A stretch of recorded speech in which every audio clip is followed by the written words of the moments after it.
La promiscuidad no es necesariamente una manifestación de libertad sexual, sino a menudo una respuesta a la falta de dirección y valores en la vida de una persona. Jordan Peterson. Este es un video que traduje donde Jordan Peterson en un foro con John Anderson habla sobre sexo, promiscuidad, el movimiento feminista Me Too y el consumo de alcohol. Este video representa las opiniones de Jordan Peterson sobre la promiscuidad, que son conocidas por ser críticas y enfocadas en la responsabilidad personal y las consecuencias emocionales de las decisiones sexuales. Sin embargo, las opiniones sobre este tema varían ampliamente y pueden ser objeto de debate en la sociedad y en el ámbito académico. So my question is, as a redeemed progressive, what is the key to empowering men in the Me Too age while maintaining healthy boundaries and strong behavioral expectations? We've had relatively reliable birth control since 1960. Okay, that's not very long. And we underestimate the unbelievable technological triumph of birth control. It's the hydrogen bomb, it's the transistor, like it's a major league transformation in human interaction. Women are now free from involuntary reproduction. That's never been the case in the entire history of the planet.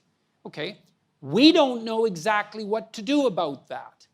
Okay, so the first idea in the 60s was, hell, let's party. And you could see why. It's like what the rules for not engaging in promiscuous sexual intercourse seemed to have vanished.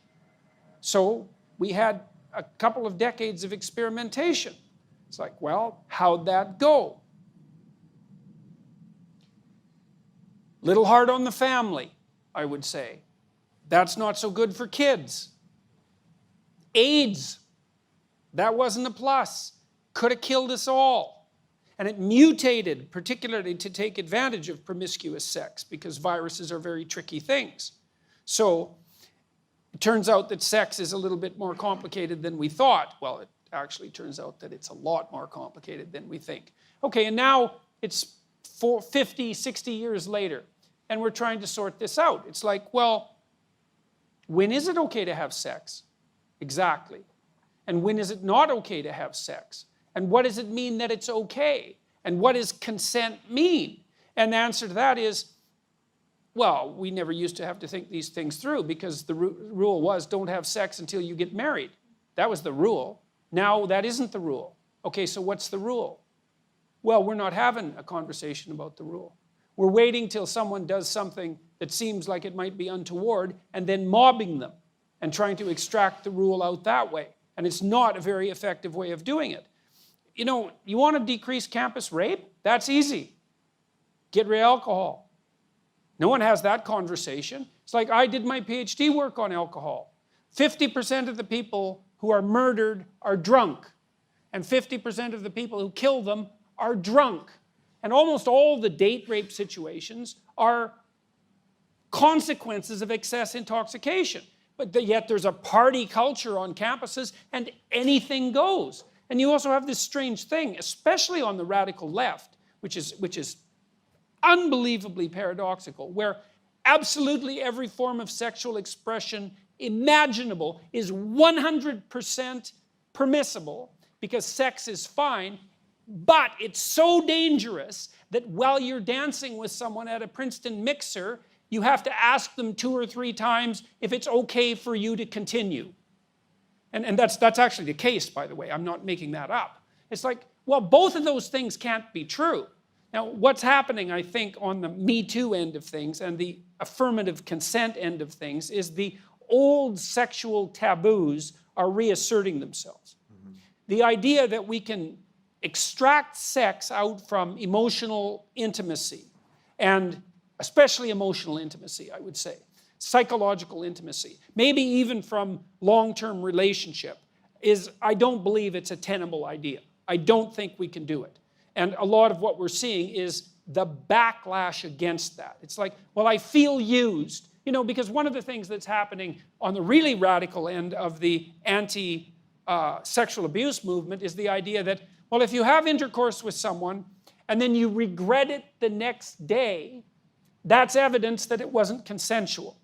Well, it is, in a sense, evidence that it wasn't consensual, because it's evidence that you didn't bloody well think it through, right? It was good for last night, but it's not good for today. It's not very wise.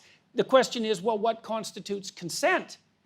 And we need to have a very serious conversation about that. Like, under what circumstances is it acceptable to give consent? But we're not mature enough to have that conversation. We want it both ways. We want to be able to do whatever we want, with whoever we want, whenever we want, with no consequences, and we want there never to be any trouble about consent.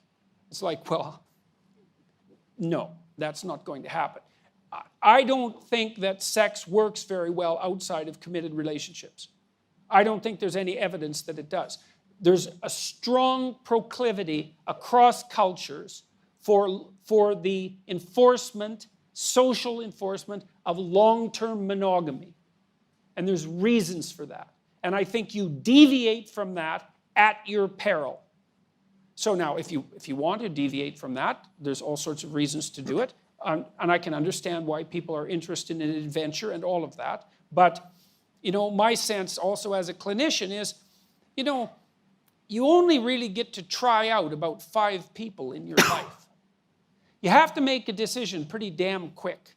You know, like between 20 and 30, there's a lot of things to get straight, and long-term mate is usually one of them. And most of the time, people should be more careful with their sexual behavior when they're young, especially when they're drunk, than they are. And I just think it's so interesting that all of the taboo reconstruction is coming from the radical left. It's not what you'd expect at all. You'd think it'd be the damn right-wing Christians complaining about, you know, sexual immorality. It's like, no, it's the radical lefties. You know, you have to have signed consent before making any physical move. And then that's so what? Really? Who thought that up? That's the stupidest thing I've ever heard. You know how awkward that would be? You know, you're supposed to be able to do a little bit of nonverbal reading, right? I mean, that's part of romance. You don't see it. You ever see a movie where the 2 people who are dating exchange consent notes? Like, that doesn't happen. So it's an unrealistic solution. But I think the real solution is that despite the fact that we have reliable birth control, we're going to have to relearn what the acceptable rules of propriety are with regards to sexual relationships. One of the things I often tell my young clients is, don't do anything physically with anyone that you wouldn't talk to them about. Because if you're too damn embarrassed to talk about it, well, maybe it's a little premature in the relationship to actually do it. And then there's harm in it. You know, there's emotional harm in it on both parties. There's the cheapening of both parties. So